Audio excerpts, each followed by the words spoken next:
बिस्मिल्लाहिर्रहमानिर्रहीम, my name is Mohammad वैस। तो आज काफ़ी दिनों के बाद ये वीडियो अपलोड कर रहा हूँ। कुछ ऐसे शेड्यूल्स वगैरह के अंदर मैं फंस चुका था कि जहाँ पर ये वीडियोस वगैरह के सिलसिले से मैं बहुत ज़्यादा दूर हो चुका। तो कोई बात नहीं, हमने वेलकम बैक कर लिया है, ठीक है। आगे कंटिन्यूली इस चीज़ को हम लेके चलेंगे और भी जो डिफरेंट मॉडल्स वगैरह उसको हम कवर अप करेंगे। तो आज की इस वीडियो के अंदर हम अमेज़ॉन कंपैटिटर पिकअप वैल्यू एडिशन, इसका मतलब ये है कि जब हमने अपना प्रोडक्ट हंटिंग के बाद कोई भी प्रोडक्ट जब आप हंट कर लेते हैं तो उसके बाद फिर आपका नेक्स्ट प्रोसेस ये होता है कि उसमें से कोई ना कोई आप कंपैटिटर आप सेलेक्ट करें। फिर उस कंपैटिटर का आप पेटेंट वगैरह चेक कराते हैं कि उसने कोई पेटेंट वगैरह तो किया, पूरा आप एनालिसिस वगैरह करते हैं। जैसे आपने फिर उसका पेटेंट वगैरह चेक कर लिया, उसका फिर आपने ये देखा कि ये कैटेगरी एन गेट है कि नहीं, वो सारी चीज़ें आप पीछे वीडियो में देख ली होगी, आपको उसका आइडिया वगैरह होगा। और यहाँ पर हमने ये चीज़ देखनी है। फॉर एग्जांपल अगर हम यहाँ पर अमेज़ॉन की वेबसाइट के ऊपर आते हैं, जो कि वहाँ से आप क्लियरली तौर पर समझ सकते हैं। जैसे यहाँ पर हम लिख लेते हैं women hand bag. For example आपने ये प्रोडक्ट जो है ना उसको फाइंड आउट कर लिया, ठीक है।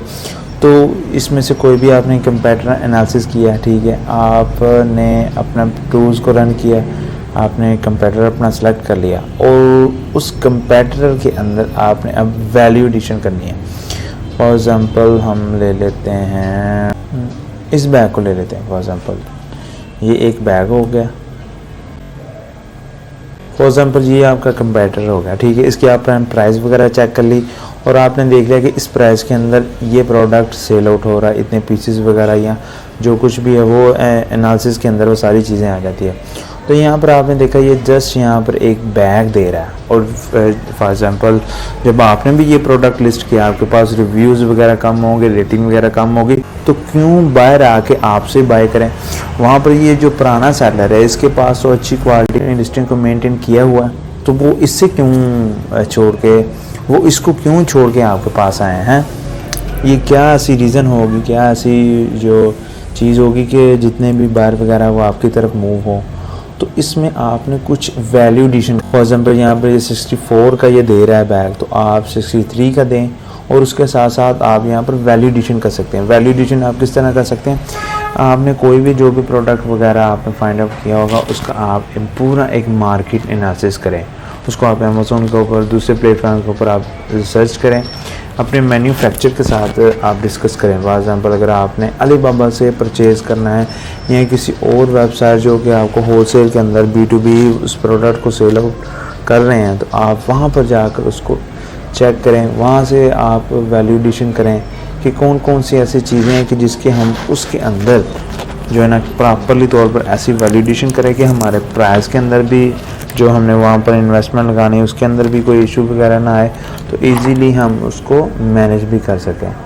तो उससे रिलेटेड चीज़ जैसे कि ये एक बैग है और उसके साथ साथ यहाँ पर उन्होंने एक मोबाइल बैग छोटा भी दिया हुआ है।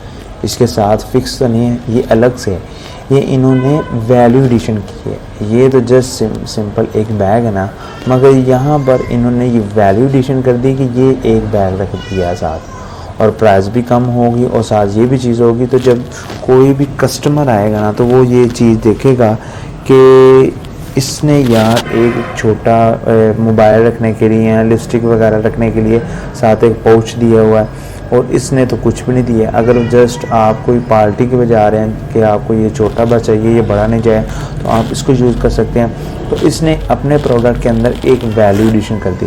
उसके साथ साथ फिर आप यहाँ पर कोई की चेन वगैरह की तरह आप कोई यहाँ पर लोगो वगैरह आप बना सकते हैं, या कोई और डिज़ाइन की यहाँ पर आप कोई भी चीज़, जैसे यहाँ पर चेन लगाई है, आप उस मटेरियल का, जिस मटेरियल का बैग हो उसका कोई डिज़ाइन बना कर यहाँ पर लगा सकते हैं खूबसूरती के लिए। उसके बाद जैसे ये एक ना हाथ में पकड़ने के लिए और साथ में ये एक शोल्डर पे लेने के लिए, ये भी एक रीज़न है। यहाँ पर जस्ट ये है कि आप हाथ के साथ इसको होल्ड कर सकते हैं। तो जैसे ये एक इन्होंने यहाँ पर दी हुई है एक शोल्डर हुक वगैरह, तो वो आप साथ यहाँ पर वैल्यू एडिशन कर सकते हो। उसके बाद फिर आप यहाँ पर जितने भी आपके होलसेल्स या जहाँ से आपने अपने मैन्युफैक्चर करवाना होगा वहाँ से वो आप चीज़ वगैरह को चेक कर सकते हैं। इसको हम यहाँ पर सर्च कर सकते हैं यहाँ पर भी आप आइडियाज़ वगैरह ले सकते हैं कि कौन कौन सी ऐसी चीज़ें हैं जिसकी हम वैल्यू एडिशन कर सकते हैं। कुछ ऐसे प्रोडक्ट होते हैं जो कि आप सिंपली उसको देख सकते हैं, जैसे अगर माउस हो गया तो माउस के साथ माउस पैड हो सकता है वैल्यू एडिशन, और यहाँ से आपको डिफरेंट आइडियाज़ आ सकते हैं कि जिसके ज़रिए आपको ये आइडिया हो जाएगा कि इस प्रोडक्ट के अंदर कौन सी ऐसा प्रोडक्ट होगा जिसका आप वैल्यू एडिशन कर सकते हैं। तो अपने उस प्रोडक्ट के हिसाब से आप उस मैन्युफैक्चर से भी बात कर सकते हैं कि मुझे आप इसके साथ कोई ऐसी चीज़ ऐड करके दें जो कि मैं अपने प्रोडक्ट को जब लिस्ट करूं तो मुझे अच्छी खासी सेल जो कि मैं compete कर सकूं उस मार्केट को। तो ये चीज़ आपने वहाँ पर लाजमी ये चेकआउट करनी होती है, और इसके साथ साथ आप अपनी प्राइस को भी थोड़ा सा कम करें। और ये चीज़ आप अपने माइंड में लाजमी रखिएगा कि कंपैरिजन एनालिसिस करने के बाद आपने उसका पेटेंट लाजमी चेक करवाना, उसकी कैटेगरी को आपने देख लेना कि अनगेट वगैरह है, ये सारी चीज़ें देखने के बाद तब भी आप चेक करें। उसके बाद उसके साइज़ वगैरह को भी आप अपने माइंड में रख के थोड़ा सा साइज़ भी कम हो जाए प्रोडक्ट का, और उसमें वैल्यू एडिशन भी हो जाए, और उसके साथ साथ उसकी प्राइस भी कम हो जाए। जब ये चीज़ें आप साथ अटैच करेंगे ना, तो डेफिनेटली जितनी भी सेल्स वगैरह या जितने भी कस्टमर वगैरह आएंगे ना, वो वहाँ पर देखकर आपके पास ही आएंगे। जैसे ये देखने में ये कितना यूनिक सा लग रहा है, ठीक है। अब यहाँ पर ये जस्ट इसने ये बैग वगैरह दिया है ना, तो इसमें आप वो एक मिनी बैग ऐड करके वैल्यू एडिशन दे सकते हैं, ठीक है। तो इस तरह आप इसको एक यूनिकनेस भी बना सकते हो, इसके साथ आप एक डिज़ाइन को ऐड कर सकते हैं ताकि वो देखने में भी अट्रैक्टिव हो और यूज़ करने में भी ज़्यादा बेनिफिट हो दूसरे सेलर से। तो ये चीज़ें अपने माइंड में लाजमी रखिएगा कि आप अपने प्रोडक्ट के अंदर लाजमी वैल्यू एडिशन करें, ताकि आप एक रीज़न बन जाए उस मार्केट के अंदर compete करने की, या आपको एक रीज़न मिल जाए। मिलते हैं फिर अगली वीडियो में, तब तक के लिए अल्लाह हाफ़िज़।